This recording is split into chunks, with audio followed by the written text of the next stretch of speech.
5 minutos de duración a las crisis Sí. convulsivas, o 2 o más periodos, más crisis convulsivas después de más de 2 sin recuperación del estado epiléptico, estado de alerta, perdón. Entonces, esa es la definición actual de estatus epiléptico. Así es lo que estaba mencionando aquí. Ok, Que muy lo bien. tenemos para urgencias, son los 5 minutos. Ajá, para urgencia y para todos lados. Ajá. Igual tenemos esta de que tenga igual o 2 mayores convulsiones discretas, las cuales no hay una recuperación incompleta de la conciencia. Ok, Y había encontrado en Octodad que está el estado epiléptico no convulsivo, y podemos usar más o menos un umbral de 10 minutos. Igual en Leilai dice que hay 2 puntos temporales. El primer tiempo es donde normalmente hay una prolongada actividad eléctrica y ahí debe iniciarse el tratamiento. Y el segundo tiempo es que ya se van a presentar las complicaciones a largo plazo. Y tenemos desde 10 minutos a los 30 minutos que ya vamos a ver que pueden empezar las complicaciones en el convulsivo, y en el caso de no convulsivo, las complicaciones pueden iniciar a partir de los 30 minutos a los 60 minutos.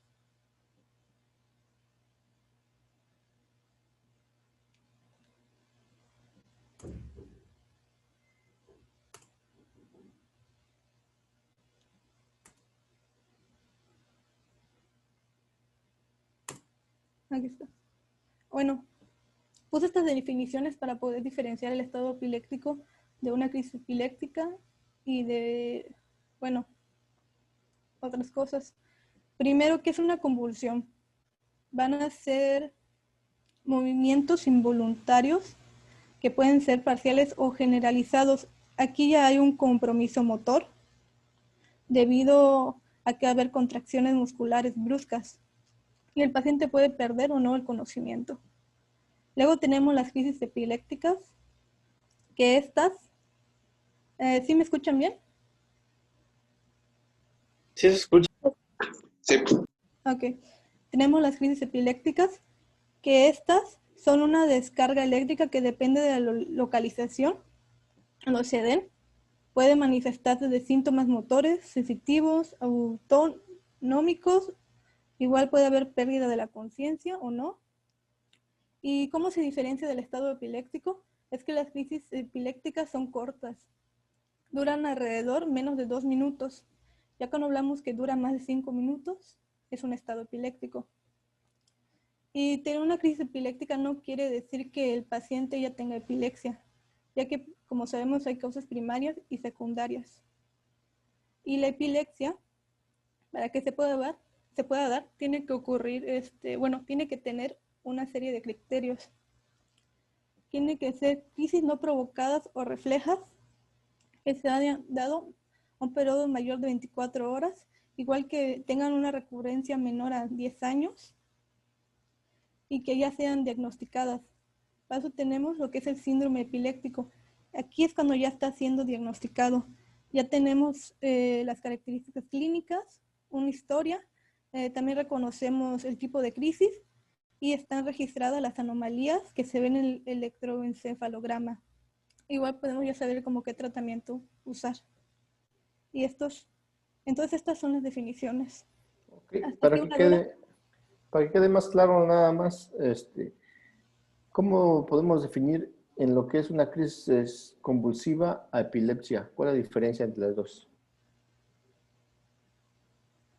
Que en el caso de la epilepsia, ya hay una causa que puede ser en el cerebro que está siendo ocasionada de una manera estructural, enzimática. En cambio, en las convulsiones puede haber una causa secundaria, no necesariamente primaria.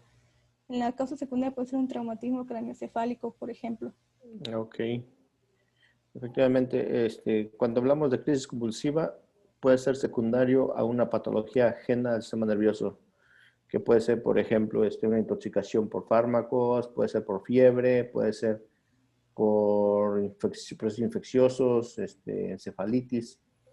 Y cuando hablamos de epilepsia, es un paciente que ya fue estudiado completamente y que descartamos totalmente que sea una causa ajena al sistema nervioso. En este caso, determinamos ya que la causa de epilepsia es un foco epileptógeno, o sea, es una lesión a nivel del sistema nervioso central que está descargando en forma continua una descarga motora que va a generar la crisis convulsiva.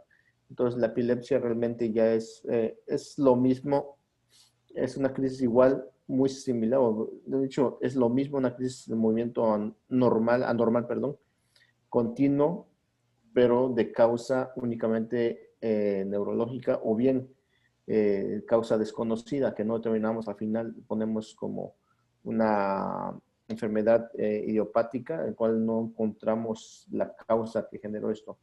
Entonces, se conoce también como crisis comiciales a una crisis convulsiva. ¿Ok? ¿No se quedó claro o tienen alguna duda sobre cuál es la diferencia? O sea, las crisis convulsivas son manifestación clínica de cualquier otra cosa, ¿no? Así Y la es, epilepsia es una enfermedad cerebral propiamente. efectivamente, así es. Bueno, continuamos. Doctor, pero también puede variar, o sea, la diferencia también es de tiempo, ¿no? O... Sí, el tiempo del epiléptico realmente nunca se va a curar, es crónico. En cambio, las crisis convulsivas es parciales mediante, tú no quites la causa que lo está generando, va a seguir convulsionando, pero si la suspendes, en este caso, por ejemplo, hablamos de la fiebre, una crisis convulsiva febril, tú le bajas la temperatura y en ese momento ya no convulsiona el niño. Entonces sí, es el tiempo también. Bueno, también tenemos otras definiciones. Tenemos lo que es el estado epiléptico refractario, que a pesar de administrar dosis adecuadas de benzodiazepinas o de un segundo fármaco antipiléptico, el paciente pues no mejora. Igual puede ser que dure más de 60 minutos, pero nos quedamos mejor con la primera definición, que no está respondiendo al tratamiento antipiléptico. Luego tenemos el estado epiléptico maligno. Este es cuando el paciente no responde a los anestésicos, porque más adelante veremos que usaremos antipilépticos y anestésicos en el caso pues que sea refractario. Y pues es muy frecuente en pacientes de 18 a 50 años y aquellos que padezcan encefalitis. Ahora tenemos el estado epiléptico superrefractario. Ocurre más de 24 horas, incluso con tratamiento de agentes anestésicos. Este es muy mortal, ya que puede causar lesiones cerebrales graves y la mayormente cuando se dan esto es por causas desconocidas. Se sospecha que puede ser un estado epiléptico autoinmune.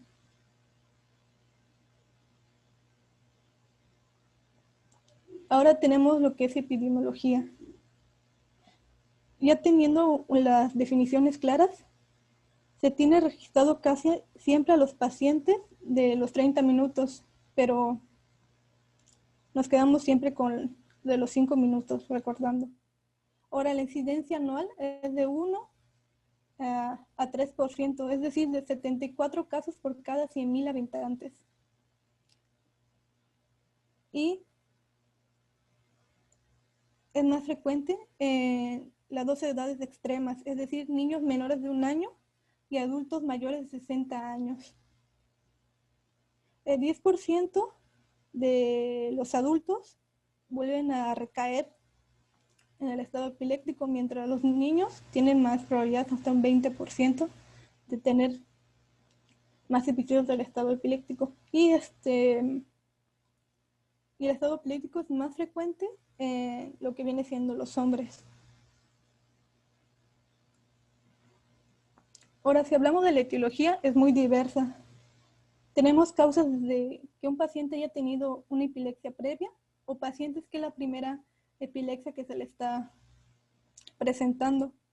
Tenemos desde modificación e incumplimiento de tratamiento, pacientes que ya son diagnosticados pero no están cumpliendo su tratamiento, que estén abusando, un exceso o una disminución del alcohol, o sea, que tengan adicciones y pues de la nada lo dejen. Igual pues infecciones, deprivación del sueño, embarazo, parto. También tenemos sintomáticos como son infecciones, también enfermedades cerebrovasculares, traumatismo, abstinencia, igual intoxicación farmacológica como viene siendo con la isoniazida, los tricíclicos y otras sustancias como la cocaína. Igual tumores, accesos cerebrales, alteraciones metabólicas como la hipocalcemia, la hipoglucemia, radioterapia, igual puede ser por causas idiopáticas que desconozcamos. Y bueno, les voy a hacer una pregunta. ¿Cuál creen que ustedes sea la causa más frecuente en niños, de acuerdo a su grupo etario? ¿Alguien quiere responder? Una crisis compulsiva por fiebre o en febril. Ajá, así es. Igual, por ejemplo, si es un niño, por ejemplo, un neonato, es más frecuente que sea por un traumatismo en el proceso de parto. Y es un niño ya, por ejemplo, mayor de 2 años, ya es muy frecuente la fiebre. O sea, depende más o menos de la edad. Y la otra, ¿cuál es la causa más frecuente en adultos y adultos mayores? ¿Alguien quiere responder? ¿No? ¿Nadie? Infecciones metabólicos. También podría ser por incumplimiento del tratamiento o abuso de privación del alcohol o tal vez traumatismo.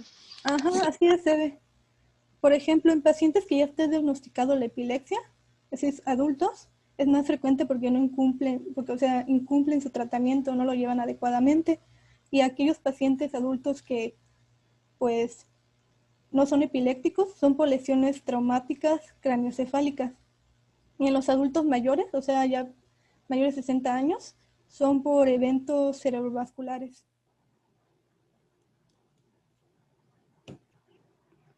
Ahora vamos a hablar de la fisiopatología. Para Doctor, poder tengo hablar una pregunta. Con las crisis convulsivas en los niños por fiebre es hasta los 6 o 7 años, ¿no? Así es. De hecho, después de 5 años, es difícil que un niño convulsione por fiebre si no ha convulsionado nunca. Si no ha convulsionado nunca, pero si convulsionó en alguna ocasión, le dio una crisis convulsiva febril a los 3, 2 años en forma repetitiva, cada que le da fiebre, convulsiona, ese niño sí puede convulsionar después de los 6 años por fiebre, porque ya existe ya una lesión a nivel neuronal que condiciona que cada que él tenga fiebre va a convulsionar. Por eso las madres se preocupan mucho cuando los hijos les da fiebre y ya convulsionaron en alguna ocasión por fiebre. Pero realmente si no ha convulsionado nunca por fiebre en menos de 5 años, es difícil que convulsione después de 6 años para allá. Okay. Gracias.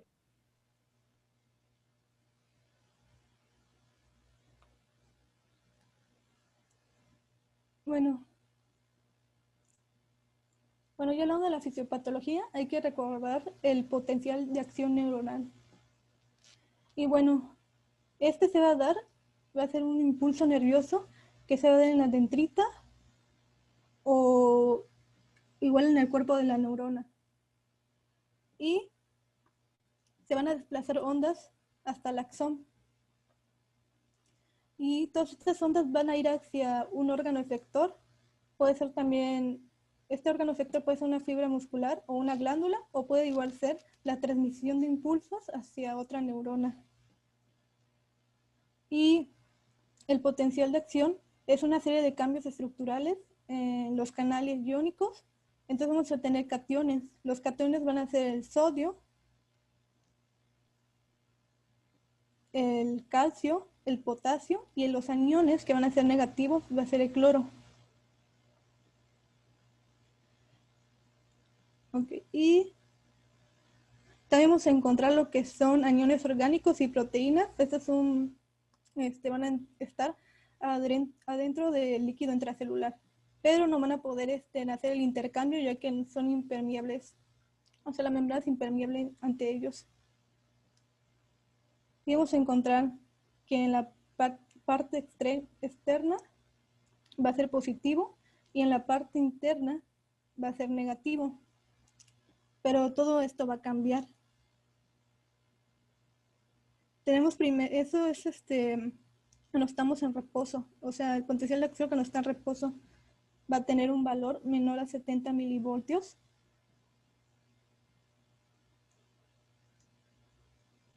Y luego tenemos lo que es el umbral de estimulación, que es el nivel de voltaje que se debe alcanzar mediante un estímulo para generar ya el potencial de acción. ¿Y cómo se va a dar? Mediante la despolarización.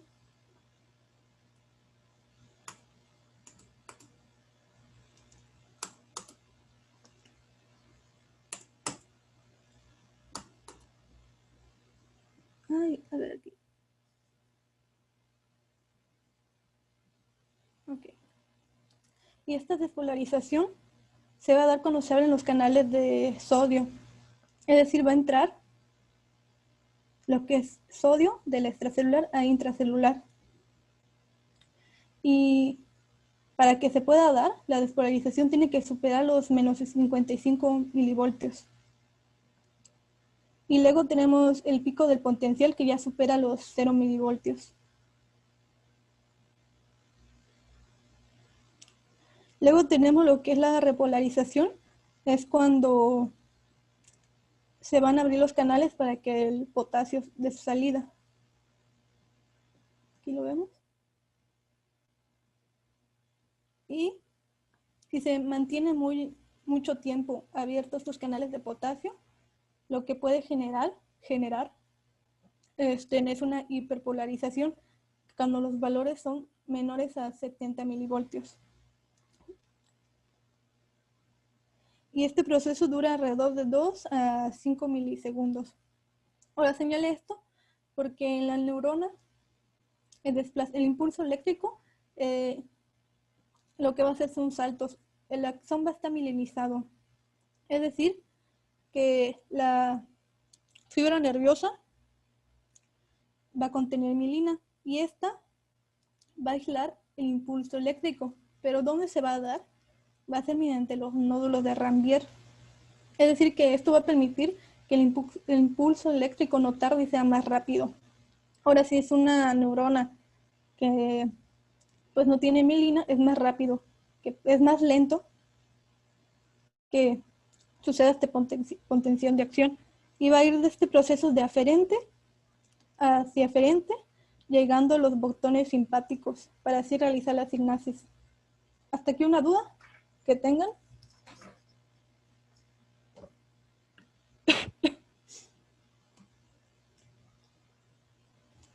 No. Ok.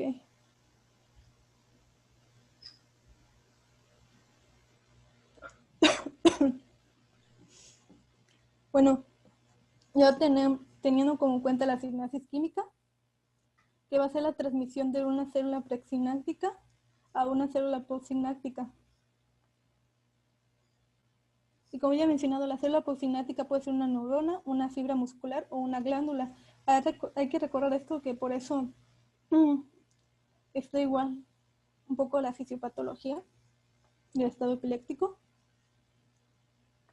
Normalmente se van a abrir los canales de calcio, van a permitir la entrada de iones de calcio.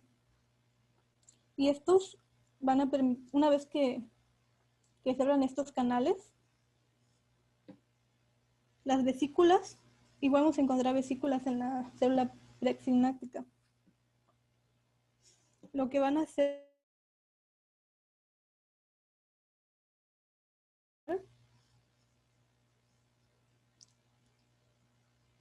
y gracias a que se abren estos canales, se van a poder unir para realizar exocitosis, o sea, se van a unir los neurotransmisores a la membrana plasmática. Pero para eso necesitan de ciertas proteínas. Tenemos la proteína SNARE, que la va a estar uniendo, pero sin embargo va a estar bloqueado por la enzima complexina. Y para que deje de bloquearse, está la signatotamina, que va a hacer que quite la complexina, va a decir así que, o sea, para que no estorbe. Y esto se debe que, gracias a la entrada de calcio, tiene la ciclotamina un receptor que le permite funcionar. Una vez unido a la membrana plasmática, se va a liberar el neurotransmisor al espacio extracelular, que es esta, la hendidura sináptica. y va a ser recibido por el receptor iotrópico o por el receptor ligando de la proteína G. O sea, va a tener dos maneras de poder unirse a la célula proxináptica. Hay canales de sodio que se abren. Igual puede haber canales de cloro, potasio, etc. Hay que checar eso igual. Si va a entrar más sodio, va a hacer que la célula proxináptica va a ser más excitatoria. En cambio, si hay más cloro y potasio, la célula proxináptica va a ser más inhibitoria. Una vez cumplido esto, pues ya que está aquí adentro, hay tres maneras pues que se vaya, porque no podemos mantener el calcio ni el sodio aquí todo el tiempo. Una es que sea recaptada por la propia neurona, otra es por las células gliales o astrocitos, y de última es que pues en este espacio la hendidura sináptica pues misma lo que haga es degradarla mediante la recaptación de los capilares.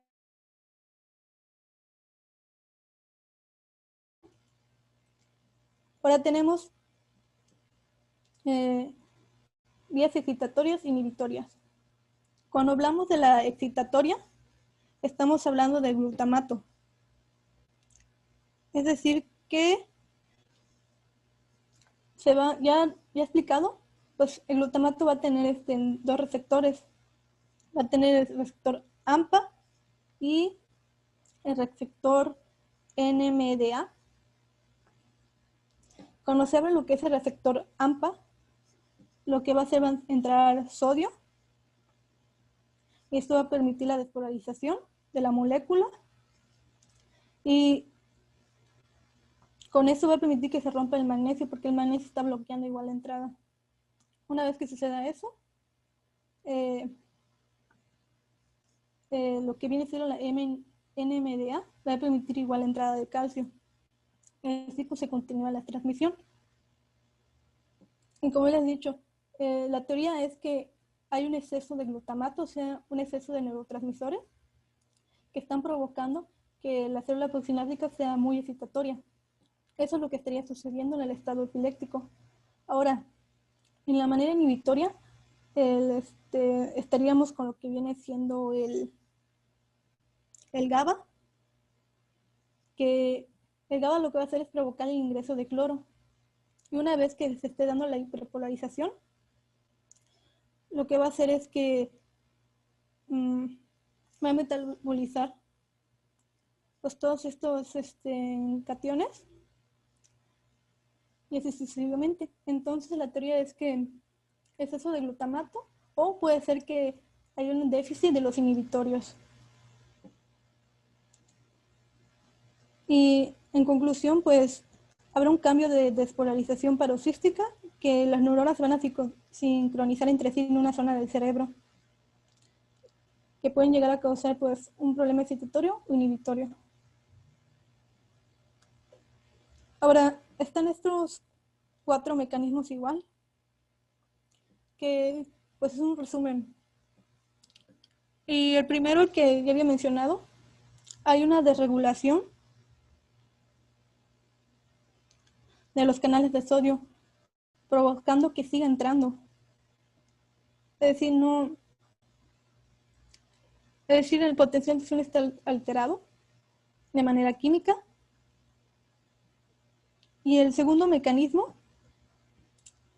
se da mediante un cambio estructural. Es decir, que se altere la estructura y no se puedan cerrar estos canales de calcio. Este mecanismo es muy frecuente en los traumatismos craneoencefálicos. El tercer mecanismo pues, es el desequilibrio entre neurotransmisores, excitatorios e inhibitorios. Este es el más frecuente del estado epiléptico. Y el cuarto mecanismo es ya de los receptores de glutamato, que son el AMPA y el NMDA. Es decir, que hay más afinación hacia esos receptores. Y se dice que, bueno, una teoría que se menciona para que siga estando presente el estado epiléptico porque no se controla, es que hay una pérdida de los receptores GABAergicos, es decir, que hay más neurotransmisores liberados que receptores que lo puedan controlar. Y otra pregunta que aquí les hago, ¿por qué creen ustedes que se da el estado epiléptico en los cuadros febriles?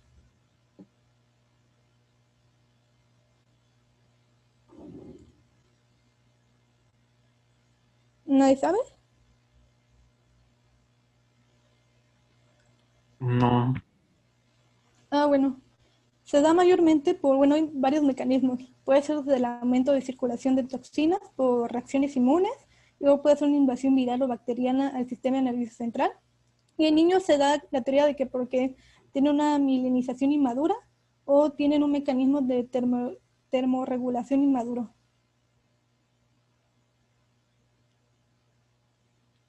A ver, que no me llegan sus solicitudes. Realmente el niño, en ese caso, sí tiene un sistema de termorregulación inmaduro, pero el problema principal es que genera demasiada vasodilatación a nivel cerebral.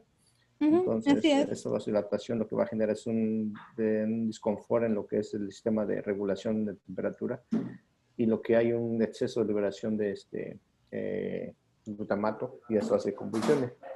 Inmediatamente al regular la temperatura se regula el flujo a nivel cerebral y el niño otra vez normal, como si nada. Bueno,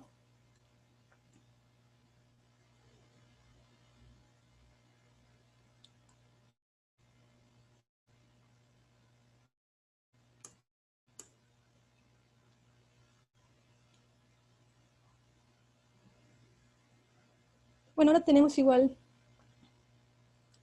que cómo se llegan todas las complicaciones. Ya las complicaciones empiezan después de los 30 a 60 minutos cuando los mecanismos compensatorios empiezan a fallar.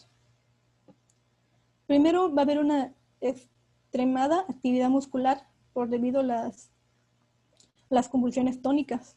Estas contracciones musculares van a poder ocasionar lo que es una hipoventilación, una hipoxia, una hipercania, una acidosis láctica y una radiomiólisis, lo que va a disminuir las resistencias vasculares y van a causar una vasodilatación cerebral. Y así se va a causar un edema cerebral vasogénico.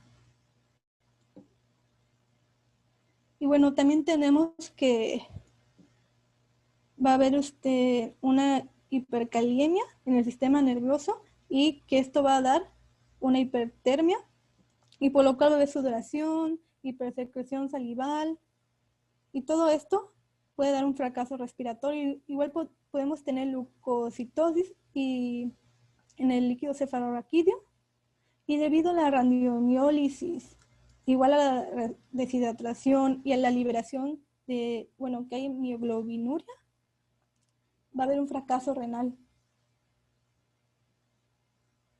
Igual va a aumentar el consumo de oxígeno y glucosa, que puede hacer que el paciente tenga hipoglucemia. Y todo esto combinado, vamos a causar lo que es una lesión cerebral, es decir, una lesión neuronal, ya que va a haber destrucción de las neuronas, y mayormente se afectan zonas como el hipocampo, la amígdala y la corteza piriforme.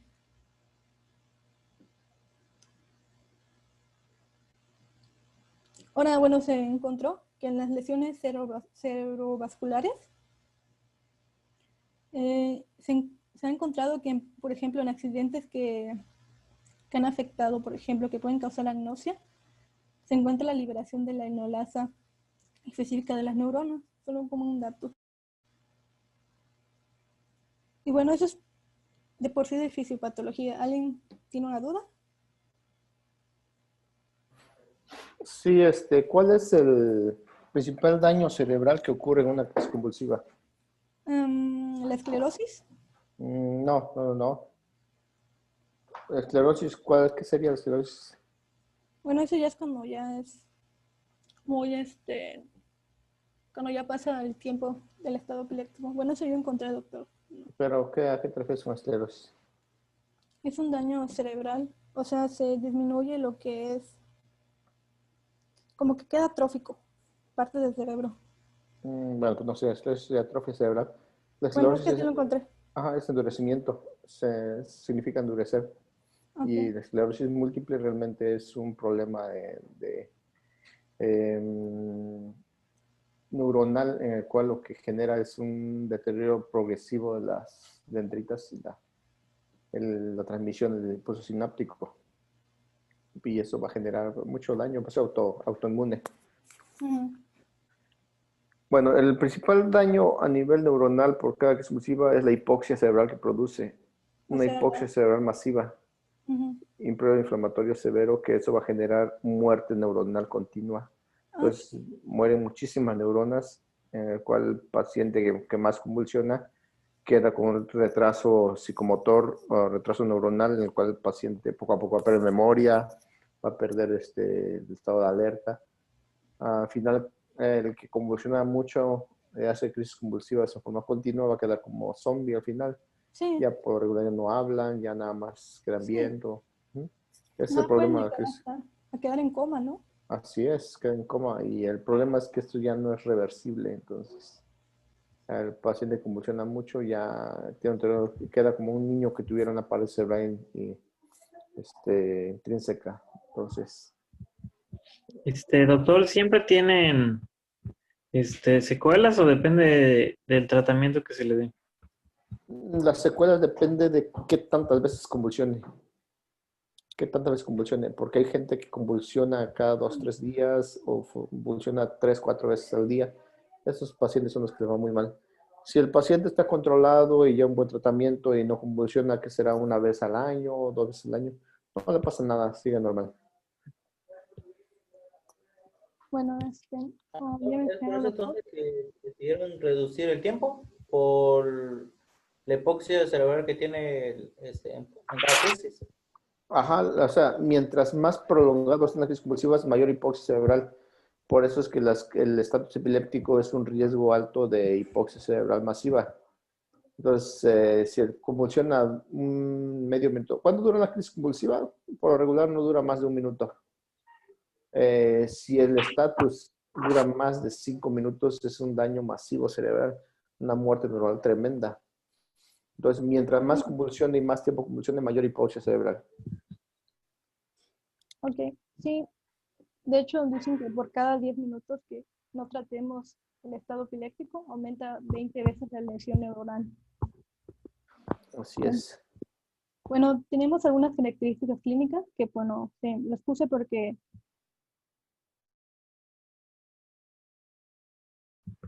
tenemos que es el aura, que viene siendo una sensación que va a presentar el paciente antes de tener una crisis epiléptica, que pueden llegar a sentir olores específicos, pueden también sensaciones epigástricas, pueden tener miedo, angustia o mareo o dolor de cabeza.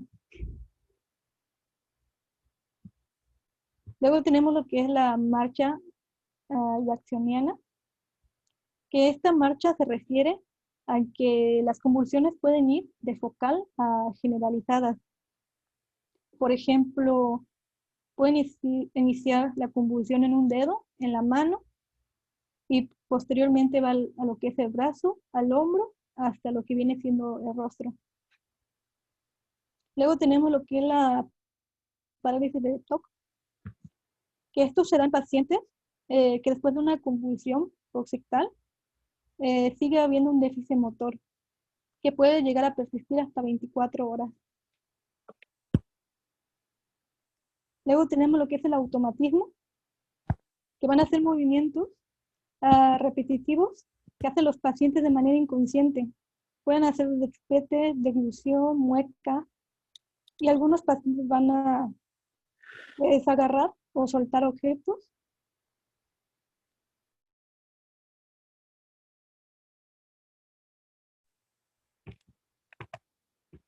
Y bueno, tenemos los que son las convulsiones, tenemos la fase tónica y la fase clónica. En la fase clónica va a haber una gran contracción muscular que puede ser de diversos grupos musculares, o sea, no va a respetar el grupo muscular, puede ser en grupos musculares pequeños o grandes. Si se afectan lo que son los músculos de la orofaringe, podemos encontrar que el paciente esté gruñendo y se afectan lo que es los músculos de la respiración. Aquí ya hay un peligro, ya que el paciente puede dejar de respirar por un momento. Luego tenemos la fase clónica, que ya es la relajación muscular. Aquí se van a abrir los esfínteres del paciente. El paciente puede llegar a defecar o orinarse. Igual va a haber una hipersecreción salival que va a hacer como que parezca espuma. Y dicen que esto es muy doloroso, que los pacientes llegan a morderse el labio y la lengua.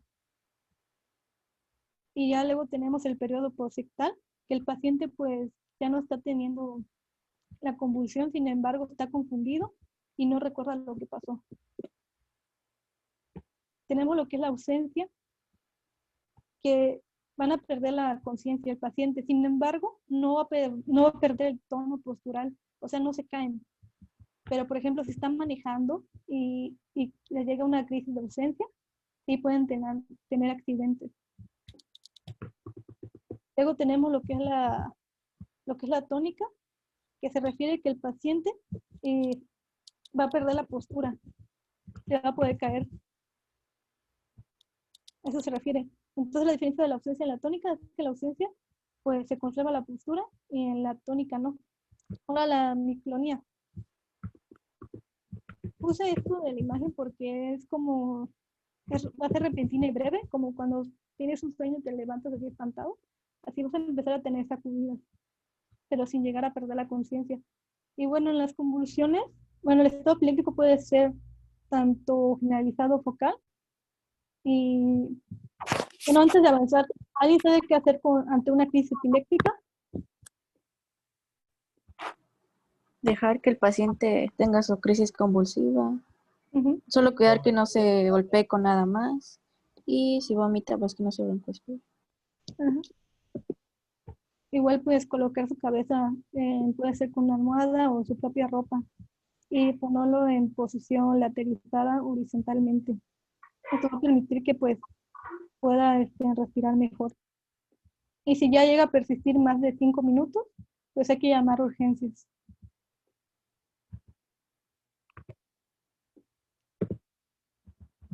Y bueno, ya teniendo la clasificación, tenemos epilepsias generalizadas o focales. Cuando hablamos de una epilepsia, lo que es generalizada, están afectados ambos hemisferios cerebrales. Y cuando hablamos de una epilepsia focal, puede estar afectado un lóbulo o solo un hemisferio cerebral. En el caso de las focales puede haber simples. La simple es cuando el paciente todavía tiene conciencia. Están las motoras y no motoras. Tenemos igual las complejas, que ya el paciente ya pierde la conciencia. Y en el caso de las generalizadas, tenemos las motoras y no motoras. Y los síntomas y signos van a depender mayormente en las focales de la zona que está afectada. Puede haber signos vegetativos, sensitivos, visuales, igual alucinaciones olfativas o visuales, igual alteraciones del lenguaje. Y bueno, esta es la más reciente que había mencionado. También hay de comienzo desconocido, no se sabe si es focal o generalizado, y aquellas que pues no se pueden clasificar. Y ahora la clasificación para el estado epiléptico, hay convulsivo y no convulsivo. Porque cuando hablamos de convulsivo puede haber manifestaciones generalizadas o focales, y cuando hablamos de no convulsivo, igual podemos encontrar manifestaciones generalizadas o focales. Ahora hablando de la clasificación del estado epiléptico convulsivo, tenemos el estado epiléptico convulsivo generalizado, que se le conoce como el gran mal, que en estos pues, los pacientes pueden tener una gran mortalidad. Y pues va a haber una afectación bilateral y van a tener la fase tónico-clónica. Y esas fases tónico-clónicas van a ser simétricas, todos los movimientos. Luego tenemos el estado epiléptico focal motor, que en este caso se va a afectar una zona del cerebro y es muy frecuente encontrar lo que es la marcha jacksoniana que había mencionado y mayormente ocurre en patologías benignas. O sea, no es tan grave como el mal que le dicen a esta. Y luego tenemos el estado epiléptico miclónico, que pues van a ser sacudidas rítmicas, por ejemplo, que de repente el paciente esté cepillando y tenga estas convulsiones. Luego tenemos el tónico, estado epiléptico tónico, que aquí solo va a presentar el estado tónico, no va a presentar el estado clónico. Entonces el paciente va a tener esta contracción muscular y es muy frecuente en niños. Y tenemos lo que son las no convulsivas, que cuando hablamos de... Gracias. Bueno, hablamos de las no convulsivas generalizadas focales y aquellas que pues no se identifica cómo inició, si fue focal o generalizado. Y iniciando con las de sin coma, está el estado de ausencia típico y el atípico. El atípico se refiere a que el paciente no solo va a presentar la ausencia, sino que igual puede acompañarse de parpadeo o mueca. Y el miclónico igual de unas ligeras sacudidas. Y esas sacudidas son muy sutiles. Luego tenemos el focal, que puede haber deterioro de la conciencia o sin deterioro de la conciencia, y el estado epiléptico fásico.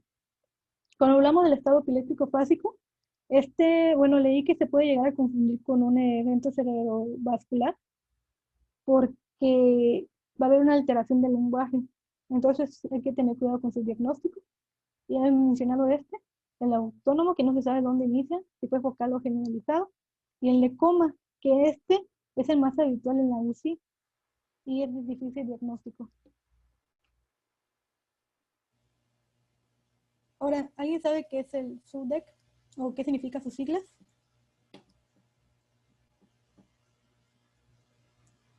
No. Nunca lo había escuchado. Bueno, en español sería la muerte súbita por epilepsia. Y esto es muy frecuente en jóvenes o pacientes con epilepsias prolongadas que pues, no llevan un buen tratamiento o no son los fármacos adecuados. Y suele causar gran mortalidad debido a las complicaciones que no se manejan, como puede ser un edema pulmonar o una taquicardia, o cualquiera de las complicaciones de lo que viene siendo el estado epiléptico, una lesión neuronal. Y bueno, como dato curioso, pues este actor, no sé si lo conocen, Cameron Boyce, pues se da la teoría de que murió por la muerte súbita por epilepsia. Y es muy frecuente esto. Es decir que, bueno, recuerdo que es de cada paciente que padece epilepsia, 1 por cada 1000 pues, le da lo que es la muerte súbita por epilepsia, o sea, fallece por esto. Y tenemos ya las... Doctor, una pregunta con lo de las no convulsivas. Es que el paciente como tal no tiene los movimientos convulsivos, pero en el electroencefalograma se ve que está en un periodo ictal, ¿no? Por más de 30 minutos. Claro, es el diagnóstico, se hace por electroencefalograma. El no convulsivo es el periodo que le llaman el ictus o el periodo que se encuentra como un periodo de ausencia. El paciente está hablando contigo, está aquí atento, cuando de repente nada más lo ves perdido, viendo hacia un punto fijo de la casa. Y si el periodo es parcial, de repente nada más se conecta y otra vez sigue hablando y no se acuerda de qué le pasó. Ni siquiera se recuerda que perdió el conocimiento. Si no le dices qué le pasó, él ni en cuenta. Entonces es la característica. ¿Sí? Una duda, con esto de, por ejemplo, que tenga la mirada hacia un punto, nosotros si hacemos estímulo con luz, ¿reacciona normal o no sigue los sujetos de nada? Nada, no te responde para nada. Le hablas y no te responde. No, nada. Totalmente se pierde. Por eso es que Pero las pupilas sí funcionan, ¿no? Sí, que si hay reflejo pupilar. Todo responde de forma normal. Okay. Todo tiene que ver el tiempo que tarde. Por lo regular, los periodos de ausencia son muy cortos. Muchas veces van a 2, 3 segundos nada más y vuelve a conectarse. Hay algunos que tardan más y tardan, que será 10 segundos, 15 segundos. Y en ocasiones, sí, cuando son más prolongados, tardan mucho más y ya se vuelve lo que es un estatus epiléptico no convulsivo. El paciente está en coma. Entonces, el paciente no responde para nada, nada más está con una mirada fija y no convulsiona porque no es, bueno, no hay movimientos, es atónica completamente la crisis. Am, es importante diagnosticarlo por electroencefalograma únicamente. Es la única forma que podemos diagnosticarlo. Ok, no sé si quedó tu pregunta resuelta. Gracias, sí. Y bueno, Doctor, Sí. disculpe. En la crisis de ausencia, si no me equivoco, se puede hacer el estímulo por hiperventilación forzada, ¿no? Donde sometemos al paciente a hiperventilación, o sea, que respire una frecuencia más rápida de lo normal y eso debería de inducir una crisis de ausencia como No, parte del diagnóstico, ¿no? no porque, o sea, no entendí. ¿Tú induces la crisis de ausencia por una hiperventilación o cómo? Sí, recuerdo que en la clase de neurología, como la doctora era neuropediatra, nos comentó que sometía a los pacientitos a que respiren forzadamente más rápido y eso les produciría una crisis de ausencia. No, Lo utilizaba este, como forma de diagnóstico para ello igual. no. Yo, bueno, no soy neuropediatra, pero realmente aquí les voy a comentar que existe algo que se llama el síndrome de Tietz o ya hemos comentado, el síndrome de la PBH. Aquí el problema es que el paciente que nos llega a los hospitales en periodos de ausencia llegan sin responder para nada, nada más con la mirada fija. No es una crisis convulsiva como tal, ni es un periodo de ausencia. Es lo que se llama un periodo de somatización. El paciente está somatizando y llegó a ese periodo por un exceso de oxigenación. El paciente respiró demasiado rápido, entonces llega un periodo que el mismo organismo la para y le dice, deja de respirar porque me estás afectando mucho. En ese momento el paciente entra en un periodo así como de shock, que es un shock nervioso, no te responde para nada, pero es secundario a una escalosis respiratoria por una ventilación. El paciente respira demasiado rápido que depleta todo el dióxido de carbono y entra en un estado de shock.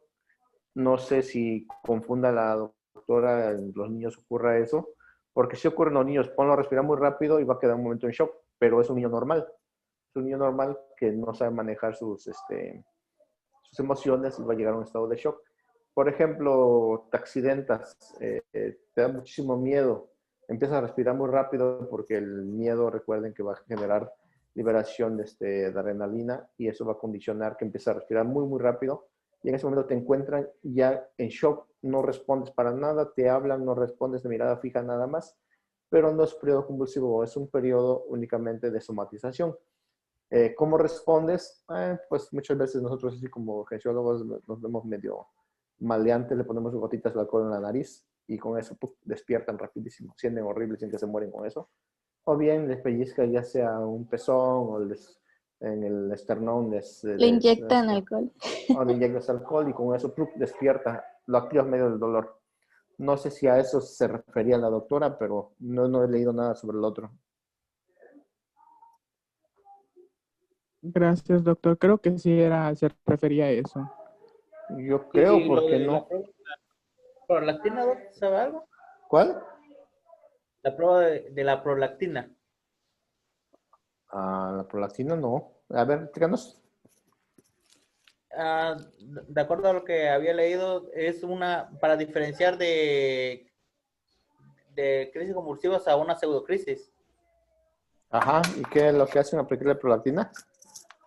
Justamente cuando hay una crisis convulsiva, como no hay un control de las hormonas, se eleva, si no recuerdo, de 2 o 3 veces. Bueno, el punto es que se eleva más a lo que, se eleva lo que es la hormona. Y con eso se dice que el paciente tiene lo de la crisis convulsiva o es una pseudocrisis. Pero en lo que estoy buscando no encontré la diferencia entre ambas. No, la verdad ahí sí. Me siento ignorante con lo que estás diciendo. No. Brian, bueno, con respecto a eso que es la pseudocrisis, otras cosas que que te pueden ayudar a diferenciarlo, es que en la pseudocrisis, pues el paciente ya tiene un antecedente de epilepsia. Igual estos pacientes pues suelen llegar llorando y sus movimientos suelen ser asimétricos, no simétricos como una crisis convulsiva como tal, aparte de la prolactina. Creo que Brian se refiere a que cómo diferenciar, ¿no? De una real y de una falsa. Ajá, de eso. Porque sí, como que hacerle pruebas, o sea, no. Tienes que ver con la clínica, si Así es. dura más tiempo de lo normal de una crisis convulsiva, si le levantas la mano y la dejas caer sobre él y él la detiene, es que pues está consciente. No sé, hay varias cositas creo que hacen para ver Ujú. si Así es es. real o es falsa. Hay veces que es muy difícil diagnosticar una pseudocrisis, una crisis convulsiva. Nosotros tenemos una paciente en el IMSS que si alguno de ustedes hace su internado en el IMSS, recuerden este apellido, se llama Archie. Archie es el apellido. Es una paciente pero que somatiza súper bien. O sea, somatiza súper bien, que convulsiona y si tú no la conoces, te vas con la finta de que tiene una crisis convulsiva como tal. Nosotros hemos llegado muchísimas veces convulsionando y siempre le ingresan y siempre le impregnaban con DFH, siempre con DFH. Entonces, una ocasión convulsionando, periodo posictal, le hablas y no te responde, los dolores y no te responde. La diferencia es que si vas quedito, vas tranquilamente sin que se dé cuenta y haces un ruido, la mirada la voltea hacia donde estás. En esa forma te das cuenta de que no está convulsionando, que está somatizando, está alerta. Y la otra es que tiene parpadeo rápido. Entonces, ese es un signo que les voy a decir que van a dar cuenta de un paciente que está somatizando. El párpado se mueve muy rápido, está temblando el párpado. Es una característica que antes le llamaban el síndrome de pitiasis. Entonces, ahorita no lo he encontrado con ese término, pero sí, en medicina interna hace como 10, 20 años estaban diagnosticados el síndrome de pitiasis, que era secundario a un periodo de somatización. Esta paciente, les voy a contar una anécdota que hace como 3 semanas llegó y hay un fisiólogo nuevo que no la conocía. Y como estaba convulsionando cada rato y no cedía a los medicamentos que le ponía, que la intuba y que la mete en coma barbitúrico. Y entonces cuando yo llegué y la veo, digo, ¿y quién intubó a Archie? Realmente fue un fue cómico porque no lo conocía y pues intubó una somatización. Entonces tuve que quitarle los anestésicos, despertarla y extubarla para que estuviera bien. Pero bueno, se ganó eso por somatizar. Es muy difícil en ocasiones que tú diagnostiques una somatización de una crisis convulsiva como tal. ¿Qué es lo que te puede hacer el diagnóstico realmente de que si estás somatizando o no? Un electroencefalograma es el único que te puede diagnosticar eso. Doc, ¿Sí? de lo que está hablando es, también se le llama convulsiones no epilépticas psicógenas, ¿es eso? Sí, exactamente, ese es el psicógeno. Es decir, convulsionan, pero no son crisis convulsivas reales, son pseudocrisis. Sí, recuerdo que igual una vez llegó de urgencias, pero nosotros igual, o sea, como estudiantes creíamos que una crisis convulsiva, y el doctor nos explicó que pues igual es una señora que siempre llegaba, y nos hizo como que el punto de que si la persona no había perdido sus, ¿cómo se dice? Sus, Relajación de esfínteres. ajá, exactamente. Control de esfínteres. Sí, Y ya, no. con eso igual podría ser un diferencial. Pero hay ocasiones que convulsionan y no hay relajación de Ajá. esfínteres. Es difícil hacer diagnóstico por eso, porque muchas Doc, veces no. Ajá. ay, recuerdo igual en psiquiatría vimos algo que los puntos de apoyo del paciente con los talones, Sí, acostado, algo así, pero no exacto. me acuerdo bien, la verdad. Ajá. Realmente el paciente con crisis convulsiva, pues, si se cae en ese momento, si convulsiona, se azota. El que somatiza, pues ya como si fuera algo cómico, como Anabel Ferreira, busca un lugar, una camita, acostarse y convulsiona. Entonces, es Igual Se totalmente. sienta que para recuerde, ¿no? convulsionar. O sea, que recuerde lo que pasó y ya en los convulsivos, pues ellos no recuerdan. ¿Podría ser? Así es, de hecho, el periodo posictal en la crisis convulsiva real, el paciente no recuerda qué le pasó, el paciente no se acuerda para nada. Y en cambio, el otro, el que somatiza, sí se acuerda y sabe lo que dijiste y sabe lo que hablaste. Otra anécdota es una paciente que llegó convulsionando al otro hospital en Estado de México y el enfermero, que es un enfermo grandote, le hizo las pruebas para ver si estaba convulsionando o no. Y le pellizcó el pezón, le pellizcó el brazo. ¡Qué cruel! Y la paciente no respondía, hasta que le pusimos las gotitas de alcohol en la nariz. Uy, ya no aguantó, despertó y le preguntó al enfermero que si él había atendido y dijo él, sí, sí, yo la atendí. No les miento, pero le dio una patada en los bajos que lo dejó tirado y se fue corriendo a la paciente. Ay, Oiga, Doc, igual una vez me dijo un tío que trabaja en un hospital en México que no hay fuente, ¿no? De esto confiable más que su experiencia, pero que cuando trataban de hacer o estimular al paciente en la nariz con algo que le hiciera estornudar, se supone que si estornudan no es, o sea, están Ah, consciente obvio, para claro que sí. estornudar. Tienen reflejos, exacto. Es otro como un life hack ahí. Ajá, sí, cierto. Entonces, digo, eso es lo que hacemos nosotros y con eso te das cuenta que si está somatizando o no. Ok, entonces síguele, Brenda. Doctor, pero ¿es posible que una persona epiléptica también tenga pseudocrisis? Mm, es posible que a veces para llamar la atención de, no sé, tenga problemas familiares o algo para llamar la atención de su pareja o familia, en el cual ya sabe que convulsiona y sabe que con eso los preocupa, pues sí, tiene pseudocrisis. Pudiera ser posible. Esta paciente que ya le digo que llama Archie, ella sí convulsiona, en ocasiones sí llega a convulsionar, pero la mayoría de veces está somatizando. La mayoría de veces somatiza y pues ya nadie le cree, entonces ustedes la van a conocer a lo mejor y ya la han visto en el hospital del IMSS. Es una señora ya, bueno, una chica, se apellida Archie, digo, la van a conocer. Ya es cliente frecuente de urgencia. Sí, es cliente para frecuente. el tratamiento, Doc, o sea, en esa paciente, si nosotros le ponemos los anticonvulsivos, ¿no va a ser algo malo? De hecho, el tratamiento para los que somatizan igual son benzodiazepinas. Llevarlo a un medicamento ansiolítico. Entonces, ponerle un ansiolítico, con eso los tranquiliza muchísimo y les ayuda. Por lo regular, ¿qué ponemos nosotros en urgencias para crisis convulsiva de inicio? DFH o diazepam. Entonces le ponen diazepam y con eso pues, se duermen y tranquilizan y con eso les quita. No les pasa nada, a menos que los intubes, ese sí. Hay mucho riesgo. Okay. Ok, bueno. Bueno, Brenda. bueno, cuando llega un paciente a veces el estado epiléptico, por lo cual es importante considerar si fue una primera epilepsia o ya tiene antecedentes de epilepsia.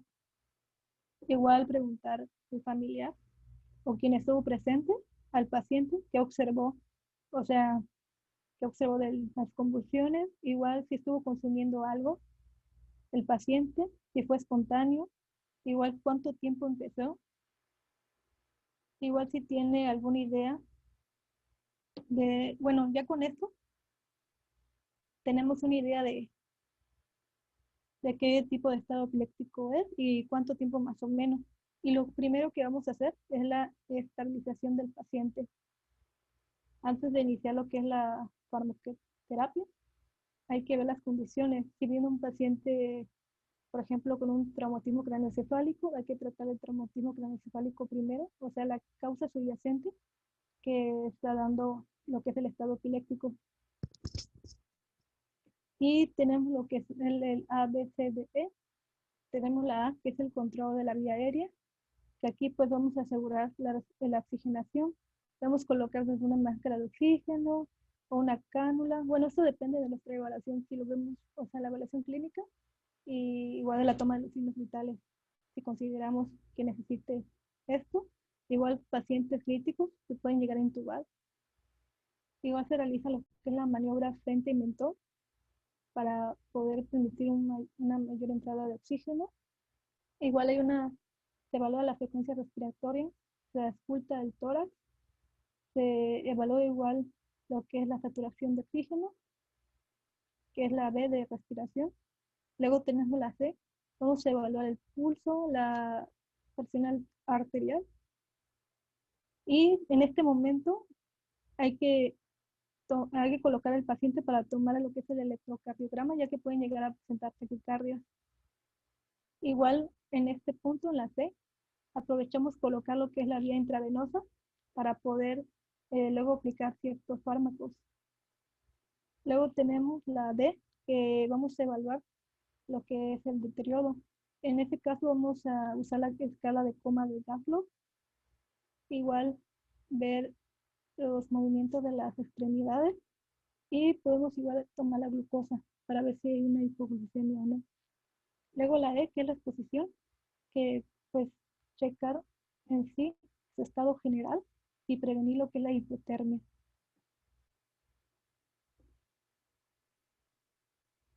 Y como había mencionado, hay que evaluar el oxígeno ya estabilizado. Pedimos las pruebas como gasometría, igual lo que es el electrocardiograma, la tensión arterial. Coloquemos al paciente en semi-Fowler, es decir, a unos 30 a 45 grados. Igual se puede pedir una radiografía, pero esto ya después de que esté estabilizado el tratado. Esto es para poder descartar broncoaspiración, exceso de secreciones, neumonía o edema pulmonar. Y tenemos estudios de laboratorio que tenemos la biometría hemática completa, evaluamos tiempos de coagulación, estudios de función renal y hepática, la gasometría arterial, checamos principalmente el calcio y el magnesio férico, igual el toxicológico, que es para evaluar si hay una causa incierta, por ejemplo, que haya consumido algo. Luego está la tomografía computarizada, más adelante le explicaré igual. Tenemos la punción lumbar, esta se hace para descartar que hay una neurotensión.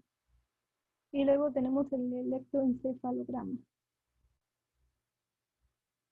Bueno, el electroencefalograma es útil para determinar la causa de la actividad convulsiva. Si sigue presente el estado epiléptico o si no sigue presente. Este es un recurso poco limitado porque no todos los hospitales lo tienen, pero si lo tienen hay que usarlo. Aquí lo importante es que en el caso de las convulsiones generalizadas, en el estado epiléptico generalizado, vamos a encontrar una gran evidencia electroencefalográfica, mientras en el que es parcial o no convulsivo, la evidencia va a ser muy sutil, casi no se va a poder ver. Es aquí pues importante de este estudio. Luego tenemos la que es la resonancia magnética o tomografía computarizada. Esta no es necesaria para diagnosticar el estado epiléptico porque primero hay que estabilizarlo, pero sí se realiza para poder descartar que haya tenido lesiones. Y podemos encontrar desde zonas de hiperdensidad, que eso quiere decir que el paciente tuvo una hemorragia, zonas de hipodensidad, que puede indicar una isquemia o lesiones subyacentes. Igual se usa lo que es la técnica de usar recuperación de inversión atenuada de fluido. Yo entendí que se van a mostrar una serie de imágenes que van a suprimir lo que es el líquido cefalorraquídeo y se va a poder notar más claras las imágenes cerebrales. Y esto nos ayuda a observar pues, corteza, zonas clínicas y en casos graves de la atrofia focal. Como en este caso, esta paciente está presentando lo que es una atrofia en el tamaño del hipocampo. Y aquí se ve más clara. Aquí ya estamos aplicando la técnica de recuperación de inversión atenuada del fluido.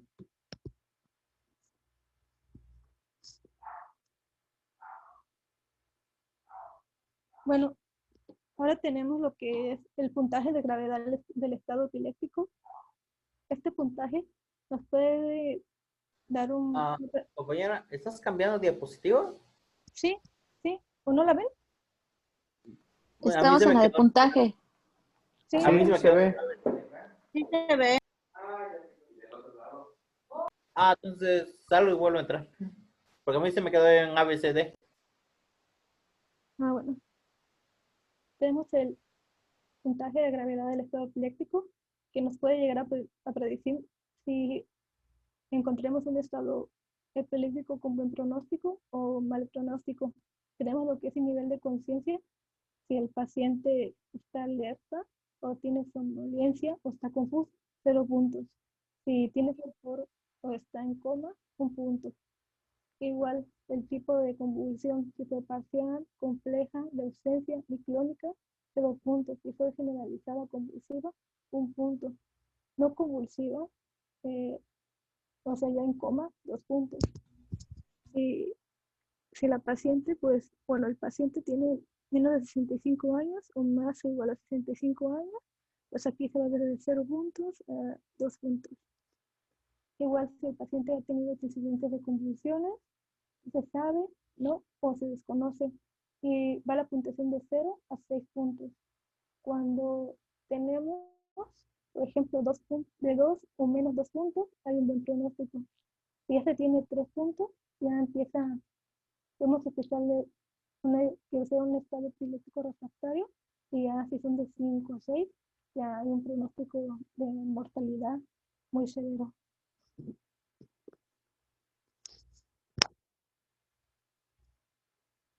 Bueno, ya iniciando con el tratamiento, ya ha estabilizado el paciente.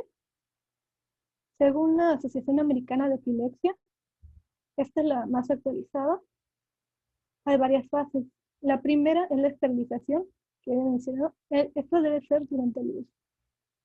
De 0 a 5 minutos, o sea, los primeros 5 minutos. Incluye los primeros auxilios, el ABCDE, las evaluaciones, el monitoreo, igual hacer el examen neurológico, de los signos vitales. De igual manera, se realiza lo que es, si en caso de oxigenación, igual se pueden realizar lo que son la toma de la glucosa. En este caso, si el paciente adulto tiene una glucosa menor a 60, lo que se aplica 100 miligramos de tiamina intravenosa. Y luego se le dará lo que es una solución de destrozo a 50 mililitros, y la solución de destrozo está de 50% vía intravenosa. Esto se da porque en algunos pacientes alcohólicos puede haber una deficiencia por la tiamina. Luego, en los niños, si son niños que tienen 2 años de edad o más de 2 años de edad, se dan 2 mililitros por kilogramo de peso en una solución de destrozo de 25%. Cuando son niños menores de 2 años, pues 4 mililitros por kilogramo de peso en la solución de 12.5 de destrozo intravenosa. Bueno, esto es como un aproximado. Obviamente no vamos a estar en urgencias sabiendo el peso del paciente, pero más o menos, pues, como lo veamos, podemos dar como en cuanto aplicamos la dosis.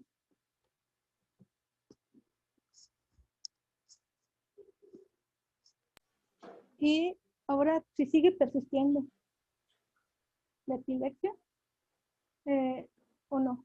Bueno, si sigue persistiendo, ya iniciamos con la terapia inicial de fármacos. Esta se debe dar durante 5 a 20 minutos. Depende mucho de lo que tengamos. Podemos tener midazolam, lorazepam, diazepam. Bueno, si no encontramos, por ejemplo, un acceso periférico, se puede aplicar lo que es el intramuscular, que es el midazolam.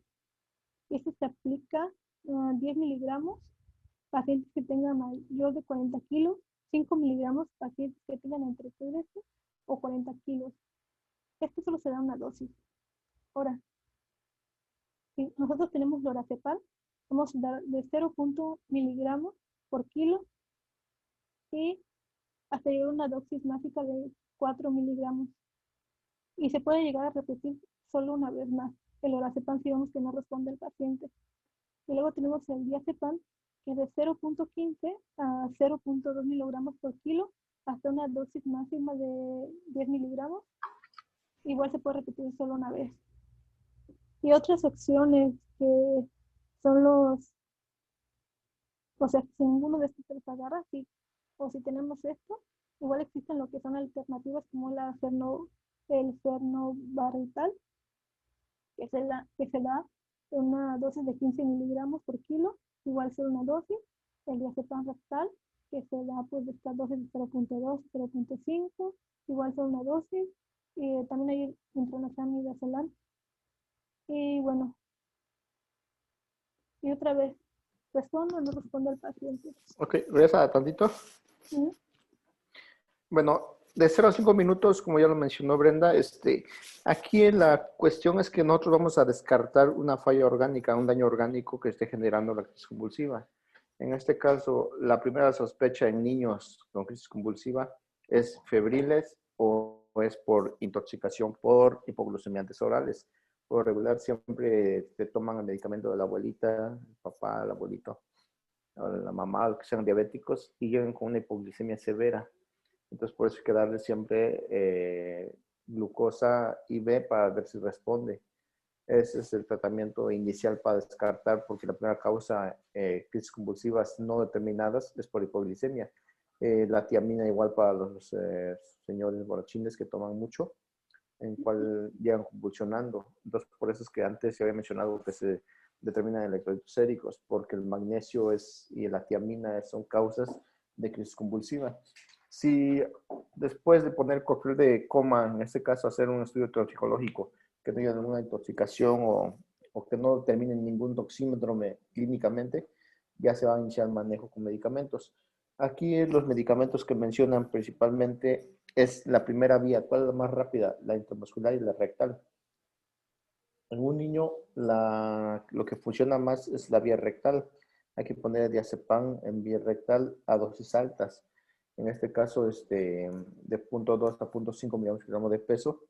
En este caso, se va a poner directamente en el recto sin aguja, acuérdense, van a aplicarle al niño. Se le quita la aguja a la jeringa y se administra directamente vía rectal para que el paciente deje de convulsionar. El único medicamento que se puede administrar vía intramuscular de las benzodiazepinas es el midazolam únicamente. Ustedes le ponen diazepam intramuscular, no va a funcionar. El diazepam se inactiva a nivel de grasa y músculo, entonces no se sirve.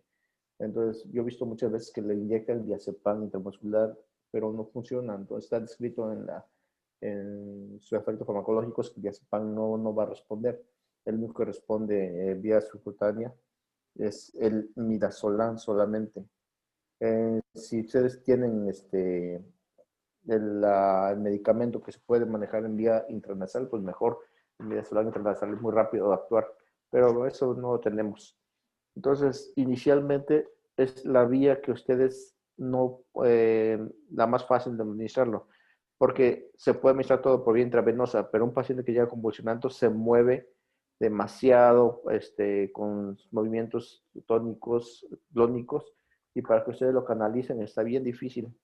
Ya lo verán como un paciente convulsionando lo agarran entre 4 para poder canalizar y está moviendo el brazo todavía. Entonces es muy difícil ponerlo vía IV. Ya que le calmen la crisis convulsiva y el paciente se tranquiliza, entonces ahora sí pueden impregnarlo en vía IV. Ok, sigue con la siguiente fase. ¿Midazolam intramuscular si hay en urgencias? Sí, midazolam sí tenemos. ¿Normal? Normal, ese es normal, ese que se administra. Okay. Bueno, si sigue persistiendo,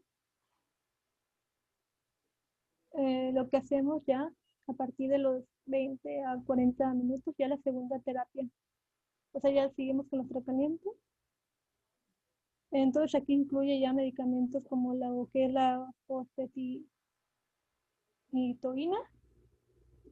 que son de 20 miligramos por peso. Igual tenemos lo que es intravenoso, lo que es el ácido valproico. Igual 40 miligramos por kilo de peso hasta llegar a una dosis máxima de 3.000 miligramos. Igual solo una dosis. Luego tenemos igual lo que es la intravenosa, lo que es el levetiracetam, que igual se puede dar. Y si no hay ninguna de estas, igual el phenobarbital, otra vez. Aquí pues intentamos de quitar el estado epiléptico. Ahora, si todavía no responde ya unos 40, 60 minutos, hay dos cosas que podemos hacer. Una es volver a iniciar la primera línea de fármacos, que es el midazolam, o empezar a aplicar lo que son, empezar a aplicar anestésicos. Y tenemos estos anestésicos. Tenemos el tiopental y el pentobarbital, que aquí tenemos las dosis carga, dosis de mantenimiento. Igual tenemos el propofol, igual tenemos dosis carga, dosis de mantenimiento. Igual tenemos la ketamina. La ketamina está prohibida en los niños porque tiene efectos neurotóxicos. Ahora, si hablamos de otros anestésicos, tenemos lo que es el isoflurano, que también tenemos igual lo que es el desflurano. Y también se ha dado magnesio en caso de crisis convulsivas por enclaje. O sea, ya estamos hablando aquí, cuando aplicamos anestésico, ya estamos hablando de un estado epiléptico refractario y estamos intentando de quitarlo. Y otras cosas que igual han hecho, que son otros métodos alternativos, la inmunoterapia para pacientes con epilepsia autoinmune. Igual pues han sido dietas cetogénicas, donde sí le ha funcionado la dieta. A ver si no escuchan los gritos de los vecinos. Bueno, igual se hace lo que es la cirugía, que se modifica o se quita una zona del cerebro que pues que está generando las convulsiones. Esos son otros métodos. Igual está lo que viene siendo que el BNS, que es la estimulación del nervio vago, que se va a colocar un dispositivo en el tórax y va a ir hasta el nervio vago, hasta el sistema nervioso, y con esto se va a intentar pues enviar pulsos eléctricos regulares. Luego tenemos el TMS, que es la estimulación magnética transcranial, que se va a usar lo que es un traductor, que es este dispositivo. Igual no se van a controlar las descargas eléctricas. Luego tenemos lo que es la terapia electroconvulsiva de electrochoque, que pues le va a dar electrochoques al paciente. Y tenemos otra terapia alternativa que es muy frecuente en los niños, que se les realiza, que es la hipotermia, que resulta en reducir la temperatura alrededor de 32 a 35 grados y se usa desde gorros o una sábana enfriadora.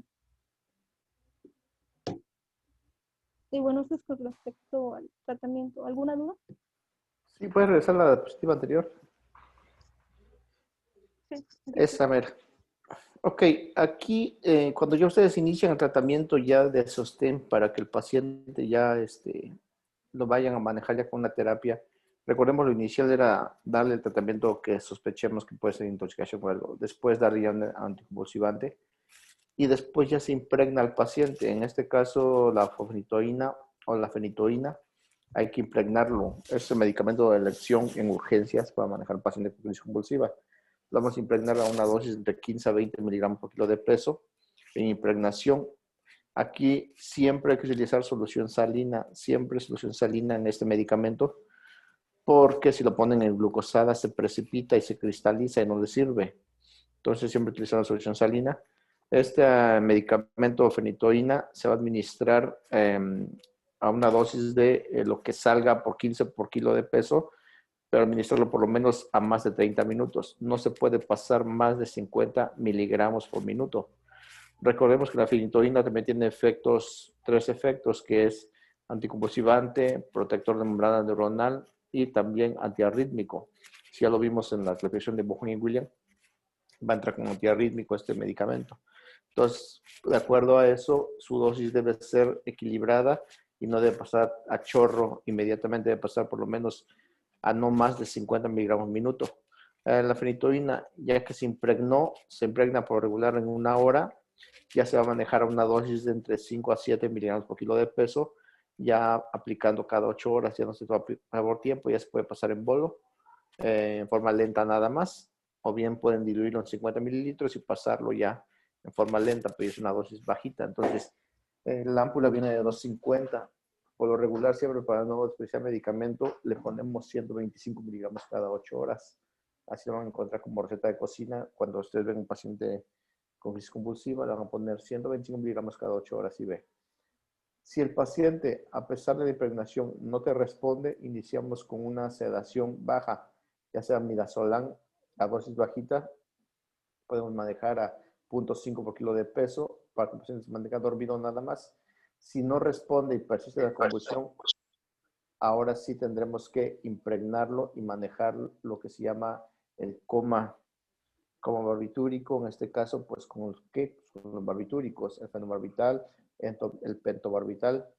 Hay que impregnarlos ya con el medicamento, pero a esto sí, si van a manejar el coma, antes hay que intubar al paciente. Hay que intubar, proteger la vía aérea, porque no lo pueden llevar a coma y dejarlo sin un ventilador. Entonces el paciente va a hacer apnea, paro respiratorio, y no va a convulsionar nunca en su vida, pero tampoco va a respirar nunca en su vida. Entonces hay que siempre intubar al paciente, sedarlo bien y dejarle ya el medicamento y dormirlo, no sé, el tiempo que lo requiera. El problema de los barbitúricos es que para destetarlos, el barbitúrico tarda un montón de tiempo. Su efecto, como se administra, o sea, su distribución es en tejido graso, se mantiene activo. Ustedes le quitan la sedación y el paciente sigue dormido. Tarda aproximadamente entre 4 a 7 días en despertar. Entonces, si lo van a llevar a coma barbitúrico, mejor llévenlo a coma con otro medicamento. En este caso ya tenemos el propofol, tenemos un anestésico inhalado como el ceflurane. Podemos utilizar cualquier otro medicamento como la ketamina incluso. Entonces, no sé. A ver, Manuel, tu micro. no sé quién es el micro.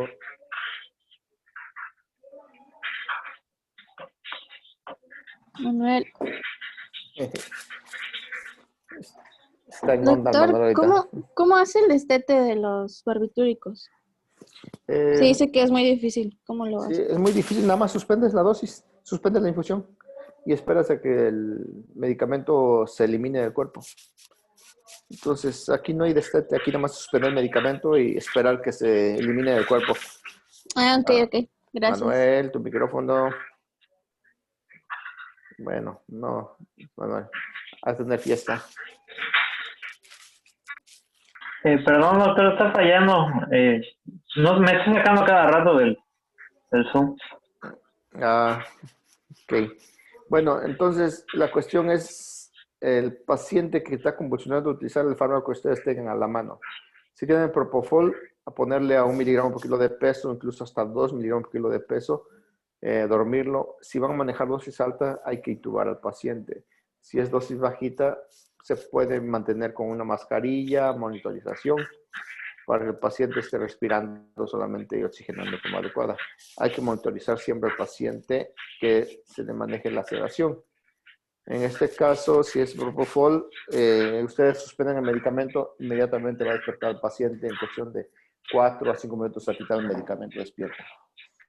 Okay, pero siempre hay que impregnarlo, ya sea con DFH o manejarle por vía oral ya algún otro medicamento, carbamazepina,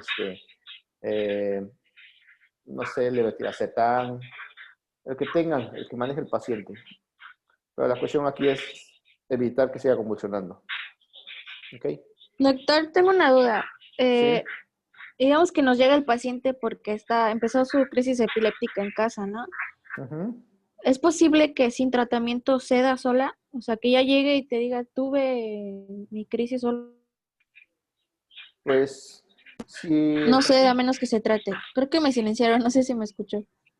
Sí, aquí la cuestión es de que si el paciente ya convulsionaba, ya lleva en tratamiento y nada más con una crisis convulsiva y llega al hospital y ya no convulsiona, sí llega a pasar porque realmente ellos tienen descontroles intermitentes, convulsionan una vez cada mes, convulsionan una vez cada 2 semanas, pero ya es normal, ellos ya hasta saben, incluso cuando tienen aura, hasta saben que les va a dar la crisis convulsiva. Entonces convulsionan, se posicionan en un lugar seguro y convulsionan y ya despiertan, pueden positar y van al hospital si repite otra vez la crisis convulsiva. Si no, ya ni van al hospital, ya saben. Entonces sí, muchas veces luego llegan ya convulsionaron y ya hablando y todo, ya no hay ningún problema con ellos. Ya no hay urgencia, solo es referirlo, ¿no? Así es, ya no hay urgencia ahí. ¿Alguna otra pregunta que tengan? Con lo que dijo de los pacientes en estado de ebriedad, no escuché bien a qué se refería con la Ok, la tiamina, ¿era? ajá, Son pacientes que tienen vitaminas. alcoholismo crónico, aquellos que son sus compadres. Eh, por lo regular hacen una encefalopatía que se llama encefalopatía de Wernicke-Korsakoff. La encefalopatía de Wernicke-Korsakoff es una patología en la cual la tiamina está depletada totalmente y ellos convulsionan en forma continua. Entonces, cuando ya no tienen nada de tiamina, se hacen crisis convulsivas con estatus epiléptico. Entonces, el paciente llega convulsionando de forma continua, se administra tiamina y con eso cede. Entonces, el igual esfuerzo de magnesio se administra porque el magnesio genera además de torsade point, también genera crisis convulsivas. Entonces, a los pacientes alcohólicos hay que ponerles glucosa, tiamina, sulfato de magnesio y con eso dejan de convulsionar. Es importante que lo diagnostiquemos. También hay otro padecimiento agudo del alcohol, se llama delirium tremens. El delirium tremens es un paciente delirando ya con alucinaciones, ilusiones, crisis convulsivas. Entonces, con ellos igual, pero ellos es por abstinencia. El Wernicke-Korsakoff es por falta de tiamina y el delirium tremens es por abstinencia. El paciente que estaba tomando 5 o 6 días y deja de tomar. Entonces, tiene una necesidad imperiosa de seguir tomando y por eso convulsiona. Entonces, es diferente tratamiento. Ok, muchas gracias. Los ancianitos que empiezan a convulsionar, o sea, ya estando grandes, ellos se les da también, o sea, también se les da tratamiento para la epilepsia. ¿A quién dices? A los... Los ancianitos. Ok. La convulsión de los ancianos, los que tienen ya una edad muy avanzada, el problema principal de ellos es una insuficiencia vascular cerebral. El flujo no está llegando al cerebro y hay una hipoxia cerebral. Entonces, a ellos más que nada sí se da sus anticonvulsivantes de inicio, pero más bien se les da hemorrológicos, oxigenaciones cerebrales. En este caso, el piracetam es un medicamento de elección para ellos, para oxigenarlos. Se les da ya los antiagregantes plaquetarios, se les da los hemorrológicos como se me van los nombres. Ya tengo también yo Alzheimer. De repente No se le daría mesodiazepina, ¿no? Por el riesgo de delirio. se puede dar una espina por eso del delirio, pero para el delirio así feo, en el cual el paciente no duerme o tiene ilusiones, se le ha dado peridol para tranquilizarlo. Pero para evitar que se hagan coágulos o microtrombos, se los integrantes plaquetarios o los anticoagulantes, en este caso, y la pentoxifilina, ese nombre es que me faltaba. La pentoxifilina para evitar que se espese mucho la sangre y pueda fluir de forma adecuada.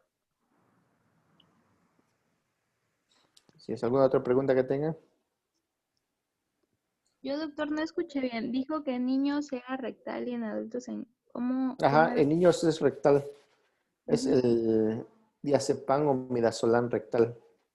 Yo tengo que administrar, de hecho, es a dosis altas, a 0.2 por kilo de peso si es rectal para niños.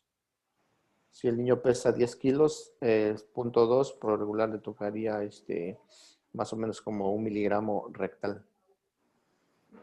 Y en el caso de los adultos, que dijo que la intravenosa pues en realidad era muy difícil, pero no escuché cómo sería en adultos. Ok, en adultos el manejo ideal es midazolam subcutáneo o intramuscular. Este tratamiento inicial de medicamentos en el adulto que está convulsionando es lo que 10 consiste miligramos. 10 miligramos, exacto, de acuerdo kilo peso. Si pesa más de 40 o menos de 40, pero es midazolam. Ok, y o sea, se administra y ahí dice que se puede, o sea, en el caso de midazolam solo es una vez, dice, pero en los otros, Sí, ajá. ¿espera o cómo? No, si tú le pones midazolam es para que deje de convulsionar en ese momento. En cuanto deje de convulsionar, ya le buscas una vena y lo impregnas con DFH para que ya se mantenga el efecto. Entonces, nada más es inicial para que deje de convulsionar. Oh, ya, ok, gracias, doctor. Ok. ¿Algo más que tengas, Brenda, o ya acabaste? Pues, nada más esto, pero eso lo pueden revisar luego. Ok, Cualquier cosa, a medicamentos, ver. ¿no? Ujú. Ajá. cómo funciona. Y las complicaciones, como ya vimos, Ok. acidosis, hipoglicemia, hipercalemia, leucocitosis, leucitosis, vómitos, hiperpirexia, rhabdomiólisis, mioglobinuria, igual cardíacos respiratorios, igual pues ya he mencionado que el edema pulmonar y igual por la lesión neuronal que provoca en el paciente. Y ya sería todo de mi parte. Sí, aquí lo que mencionas de la rabdomiólisis, Ujú. cuando el paciente convulsiona, gasta muchísima energía y hay espasmos musculares severos con destrucción masiva de células musculares. Por eso produce la rabdomiólisis. Y lo que el efecto principal de la rabdomiólisis es la mioglobinuria.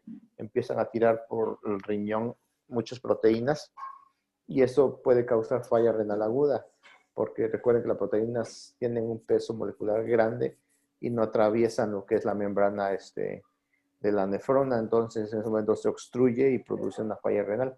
Entonces es importante reconocer la mioglobinuria para manejar el líquido, bicarbonato, estabilizar la orina, mantener la orina en formas adecuadas, en volúmenes adecuados. La otra complicación, los pacientes, es la falla cardíaca, los fallos cardíacos que hay y el fallo neuronal por hipoxia cerebral severo. Entonces, pero realmente evitando que el paciente convulsione, con eso van a evitar todas las complicaciones. No hay problemas cuando ya refractario, ¿no? Ah, sí, así es.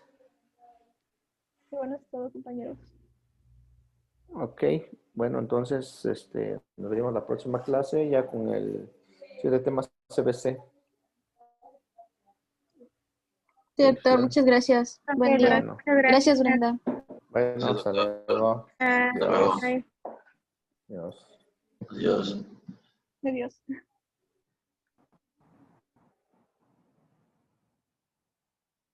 Brenda, deja que se convierta el video.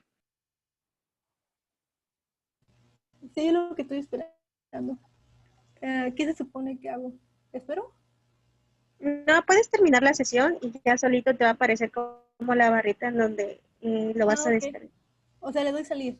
Creo que Ana es la anfitriona ahorita. Sí, yo lo debo de quitar. Ya lo voy a quitar. Perdónenme.